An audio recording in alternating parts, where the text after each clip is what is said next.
Tukang sayur tersesat di desa gaib. Malam itu Pak Darno, seorang tukang sayur keliling, baru saja selesai mengantar pesanan di desa sebelah. Biasanya ia sudah pulang ke rumah sebelum jam 8 malam, tapi hari itu ada banyak pesanan mendadak. Akibatnya ia harus melewati jalan pintas yang belum pernah ia lalui sebelumnya demi mengejar waktu.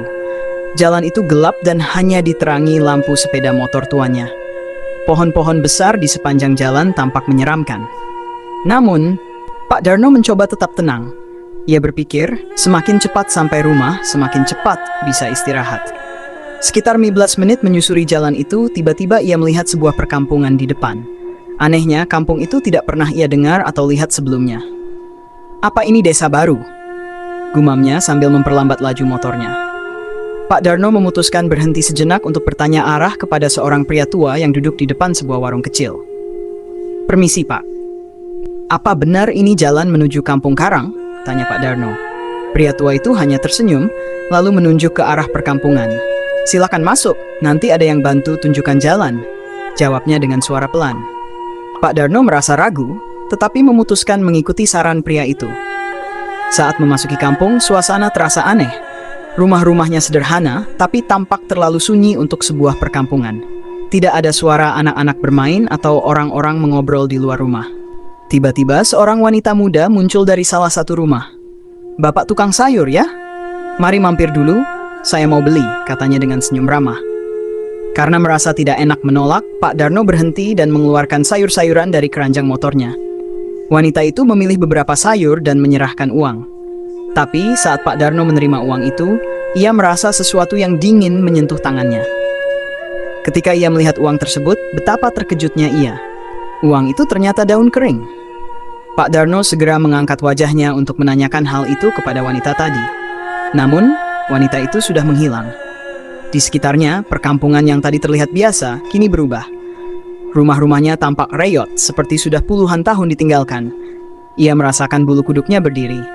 Dengan panik, Pak Darno langsung menyalakan motornya dan berusaha keluar dari kampung itu. Namun, jalan yang ia lalui tadi sekarang berubah menjadi hutan lebat. Ia terus melaju tanpa peduli arah. Setelah beberapa saat, ia melihat jalanan besar di depannya. Tanpa pikir panjang, ia melaju hingga akhirnya sampai di rumah. Tubuhnya gemetar, napas tersengal-sengal. Keesokan paginya, Pak Darno menceritakan kejadian itu kepada tetangganya. Namun, yang membuatnya semakin merinding adalah komentar salah satu tetua desa. Kamu masuk ke desa gaib, Darno. Untung kamu nggak diikutin pulang. Jangan pernah lewat jalan itu lagi. Sejak saat itu, Pak Darno tak pernah lagi berani mengambil jalan pintas, terutama di malam hari. Ia juga menyimpan daun kering yang ia terima sebagai pengingat bahwa tak semua yang terlihat nyata itu benar-benar ada. Meski Pak Darno mencoba melupakan kejadian itu, ada sesuatu yang terus mengganggunya. Daun kering yang diterimanya dari wanita di desa gaib itu, meski sudah disimpan di sudut dapur, kerap berpindah tempat dengan sendirinya. Kadang muncul di meja makan, di atas kasur, atau bahkan di kantong celananya. Setiap kali daun itu ditemukan, baunya seperti tanah basah bercampur bunga layu. Istrinya Bu Sari merasa ada yang janggal. Pak, apa jangan-jangan kamu bawa sesuatu dari sana? Orang tua bilang kalau pulang dari tempat gaib, jangan ambil apapun, katanya dengan nada khawatir. Pak Darno hanya bisa menggeleng. Aku nggak bawa apa-apa selain uang daun kering itu. Tapi aku nggak sengaja, Bu, ujarnya. Malam itu, Pak Darno dan Bu Sari memutuskan membakar daun tersebut. Namun saat api mulai menyala, daun itu justru tidak terbakar. Sebaliknya terdengar suara tangisan pelan yang membuat bulu kuduk mereka berdiri. Ada yang nggak beres, Pak? Kita harus ke orang pintar, kata Bu Sari, hampir menangis. Keesokan harinya, mereka menemui Pak Surya, seorang dukun tua di desa mereka. Saat melihat daun itu, raut wajah Pak Surya langsung berubah serius. Ini bukan sekadar daun kering, ini semacam penanda. Kamu telah diikat oleh sesuatu dari desa itu, ujar Pak Surya sambil menatap tajam ke arah Pak Darno. Pak Surya menjelaskan bahwa desa gaib adalah tempat makhluk halus tinggal. Orang yang masuk ke sana tanpa izin seringkali tidak dibiarkan pergi begitu saja. Makhluk di sana menganggapmu berutang sesuatu. Kalau tidak dibayar, mereka akan terus mengikutimu, lanjutnya. Bayar apa, Pak? Saya nggak ambil apa-apa dari sana. Pak Darno hampir putus asa. Pak Surya lalu melakukan ritual sederhana untuk berkomunikasi dengan makhluk dari desa gaib. Setelah beberapa mantra, angin tiba-tiba berhembus kencang di dalam ruangan. membuat lampu minyak di meja hampir padam. Suara wanita yang lirih tapi tajam terdengar di telinga Pak Darno. "Kau telah menerima pemberian kami, sekarang kau harus membayarnya." Pak Darno terdiam. Ia teringat sesuatu. "Apa? Apa karena aku menerima sayur dari wanita itu?" tanyanya gemetar. Pak Surya mengangguk pelan. "Makhluk itu memberimu barang, meski hanya daun. Itu dianggap sebagai kesepakatan. Kamu harus mengembalikan apa yang diterima, atau mereka akan terus menghantui. Namun, bagaimana cara mengembalikan sesuatu ke desa gaib? Itu menjadi tantangan besar bagi Pak Darno. Pak Surya memberikan saran. Kamu harus kembali ke sana, tapi jangan sendirian. Aku akan ikut dan kita harus membawa sesajen sebagai permohonan maaf."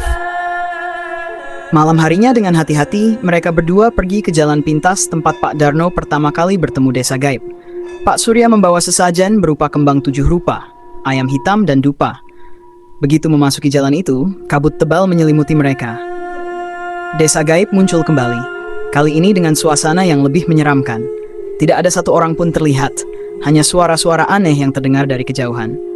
Pak Surya menyalakan dupa dan mulai membaca mantra. Tak lama, wanita yang dulu membeli sayur dari Pak Darno muncul. Wajahnya cantik, tetapi matanya kosong seperti tidak bernyawa. Ia hanya berdiri mematung di depan mereka. "Aku mengembalikan apa yang kau berikan," ujar Pak Darno sambil meletakkan sesajen dan daun kering itu di tanah. Wanita itu tidak berbicara, tetapi perlahan-lahan ia tersenyum. Suasana yang mencekam mulai memudar, dan desa itu perlahan menghilang bersama kabutnya. Pak Darno dan Pak Surya akhirnya keluar dari tempat itu dengan selamat. Sejak malam itu, Pak Darno tak pernah lagi diganggu, dan daun kering itu tak pernah muncul kembali. Namun ia berjanji pada dirinya sendiri, tak peduli seberapa mendesak urusan, ia tak akan melewati jalan pintas atau meremehkan hal-hal gaib. Setelah kejadian itu, kehidupan Pak Darno kembali normal. Namun, di dalam hatinya, ia tetap merasa was-was. Ia sering memikirkan wanita gaib itu. Meskipun semuanya terlihat telah selesai, ada perasaan bahwa sesuatu masih mengawasi. Beberapa minggu kemudian, Pak Darno mulai mendengar kabar aneh dari tetangga-tetangganya. Banyak orang yang mengaku melihat bayangan wanita berdiri di dekat rumahnya, terutama di malam hari. Beberapa tukang ojek juga melaporkan ada penumpang misterius yang meminta diantar ke desa kecil yang tak pernah ada di peta. Suatu malam, ketika Pak Darno sedang beristirahat di ruang tamu, ia mendengar suara langkah kaki pelan dari halaman. Jantungnya berdebar. Ia mencoba berpikir positif, mungkin hanya kucing liar. Tapi suara itu semakin mendekat, hingga terdengar jelas seperti seseorang sedang berdiri di depan pintu. Dengan rasa takut yang semakin memuncak, Pak Darno memberanikan diri membuka pintu. Tapi di luar, tidak ada siapa-siapa. Ia memandang sekitar, hanya melihat pekarangan gelap yang diterangi lampu temaram. Namun, saat ia hendak menutup pintu, sesuatu di tanah menarik perhatiannya. Sebuah daun kering tergeletak di sana. Sama seperti daun yang dulu ia bawa dari desa gaib. Tangannya bergetar saat mengambil daun itu. "Tidak mungkin. Bukankah semuanya sudah selesai?" bisiknya dengan napas tersengal. Pak Darno membawa daun itu ke dalam rumah dan memutuskan untuk menemui Pak Surya keesokan paginya. Ketika ia menunjukkan daun itu, wajah Pak Surya kembali berubah tegang. "Darno, ini pertanda mereka belum sepenuhnya melepasmu. Ada sesuatu yang belum selesai," kata Pak Surya dengan suara berat. Pak Surya mencoba memeriksa daun itu dengan ritual, tetapi kali ini ada perlawanan yang kuat. Dupa yang ia nyalakan tiba-tiba padam, dan daun itu mengeluarkan bau busuk yang menyengat. "Mereka ingin sesuatu darimu, Darno, tapi aku belum tahu apa itu."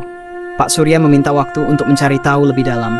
Ia berpesan agar Pak Darno tidak keluar rumah setelah maghrib dan selalu membaca doa perlindungan. Namun, malam itu gangguan semakin parah. Di luar rumah, suara ketukan terdengar berkali-kali. Kadang seperti ketukan biasa, tapi kadang terdengar seperti seseorang yang mencakar pintu. Istrinya, Bu Sari, mulai menangis ketakutan. Tiba-tiba, suara wanita terdengar dari arah jendela kamar. Suara itu melengking seperti sedang memanggil Pak Darno. "Darno, keluarlah, kau masih berutang." Dengan gemetar, Pak Darno mengintip dari celah gorden. Di sana, ia melihat sosok wanita gaib itu, berdiri dengan senyum menyeramkan sambil memegang seikat daun kering di tangannya. Wanita itu tidak hanya datang untuk mengganggu, ia menginginkan sesuatu yang lebih. Sesuatu yang lebih besar dari sekadar sesajen atau ritual biasa. "Pak Darwin, just nih belum das dan kali ini Mung harus kembali ke desa gaib untuk menyelesaikan semuanya."